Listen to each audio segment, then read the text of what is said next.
তামাক কোম্পানিগুলোর সিন্ডিকেট আর ন্যায্য মূল্যের অভাবে দিশেহারা লালমনিরহাটের তামাক চাষিরা।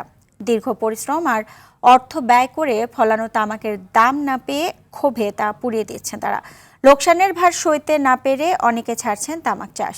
এদিকে তামাক চাষ থেকে বিরত থাকা কৃষকদের প্রণোদনার আশ্বাস কৃষি সম্প্রসারণ অধিদপ্তরের। লালমনিরহাট প্রতিনিধি তন্ময় আহমেদ তয়নের পাঠানো প্রতিবেদন বিস্তারিত জানাচ্ছেন লামিয়া তানজিল মাহমুদ।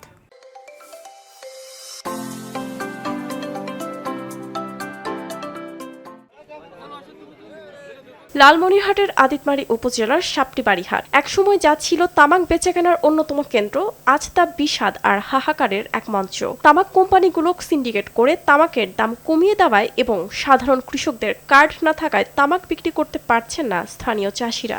যেটা আমাদের খরচ হয়েছে ওই হিসেবে এখন আমাদের পোষায় না। আজকের পর আমি আর তামাক চাষ করব না, বিসমিল্লাহ।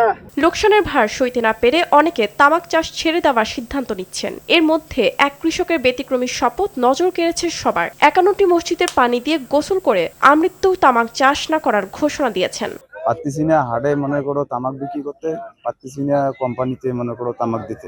এদিকে তামাক চাষ থেকে বিরত থাকা কৃষকদের সহযোগিতার আশ্বাস কৃষি সম্প্রসারণ অধিদপ্তরের শীর্ষ কর্মকর্তার। আমরা বিভিন্ন পর্যায় থেকে, আমাদের মাঠ পর্যায় থেকে শুরু করে আমাদের উপজেলা কৃষি অফিস এবং আমাদের জেলা অফিস থেকে বিভিন্ন কৃষকদেরকে বিভিন্নভাবে আমরা পরামর্শ দিয়ে থাকি এবং বলে থাকি তারা তামাকের বিকল্প হিসেবে অন্য ফসল চাষ করার জন্য।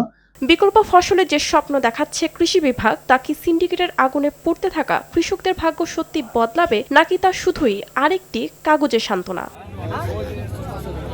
লামিয়া তানজিল মাহমুদ, RTV।